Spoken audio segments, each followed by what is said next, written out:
Seramai 15 usahawan mikro daripada golongan B40 telah dipilih untuk menyertai program pembangunan usahawan Yayasan UEM yang memfokuskan peningkatan taraf hidup masyarakat, khususnya golongan berpendapatan rendah dan usahawan mikro. Program pembangunan sosioekonomi melibatkan komuniti itu dilaksanakan dalam tempoh 2 tahun yang diselaraskan oleh Institut Penyelidikan dan Pengurusan Kemiskinan Inspek Universiti Malaysia Kelantan dengan kerjasama rakan strategik utama iaitu Universiti Malaysia Perlis UNIMAP dan Universiti Utara Malaysia UUM. Inisiatif ini jelas memperlihatkan komitmen strategik Yayasan UEM dalam menyokong agenda pendidikan, penyelidikan, inovasi dan pembangunan modal insan seiring aspirasi universiti dan keperluan komuniti setempat.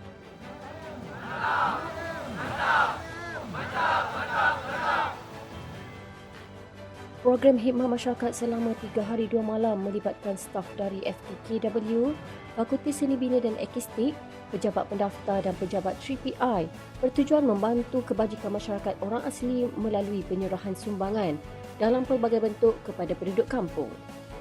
Secara keseluruhannya, program CSR ini berjaya menjadi medium pemindahan ilmu, perkongsian kepakaran dan pengukuhan hubungan strategik antara UMK dan Kelab Boeing 4x4.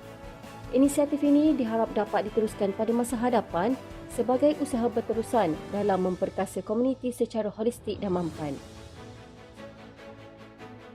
Universiti Malaysia Kelantan UMK dan Southern Border Province Administrative Centre SBPAC Thailand memperkukuh kerjasama hubungan strategik dalam bidang pendidikan dan keusahawanan menerusi kunjungan hormat delegasi tersebut ke Pejabat Timbalan Naib Kansela Akademik dan Antarabangsa di UMK Bachok Kelantan.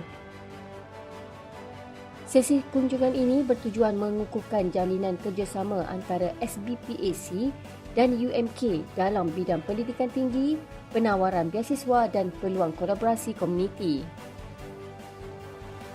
Dalam konteks SBPAC terlibat secara langsung dalam aspek pembangunan di selatan Thailand, termasuk projek pendidikan dan ekonomi, termasuk melibatkan perkongsian dengan universiti di Malaysia.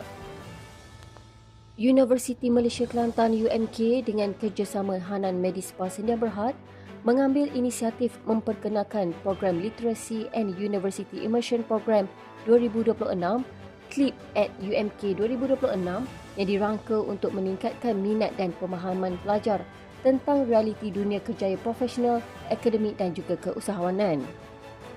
Siri CLIP at UMK 2026 ini melibatkan penyertaan daripada seramai 40 pelajar daripada Sekolah Menengah Kebangsaan Agama Datuk Ismail Pasir Putih Kelantan yang turut menampilkan pengasas Hanan Medispa Sedia Berhad dan Ketua Pegawai Eksekutifnya Prof. Ajong Dr. Hanan Muhammad Yusof untuk berkongsi pengalaman kejayaan dalam bidang perniagaan.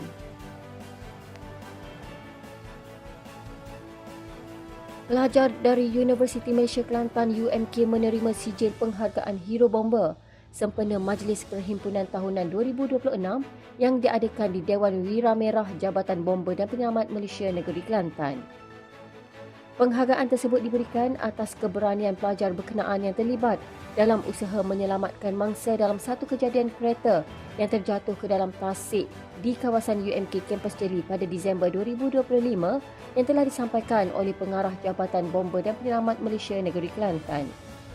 Menurut pihak bomber, hasil tindakan awal itu berjaya menyelamatkan nyawa seorang mangsa yang kemudiannya dikejarkan ke hospital untuk rawatan lanjut. Beliau turut memuji keberanian dan kecekapan pelajar tersebut yang sanggup mempertaruhkan keselamatan diri demi membantu orang lain dalam situasi cemas.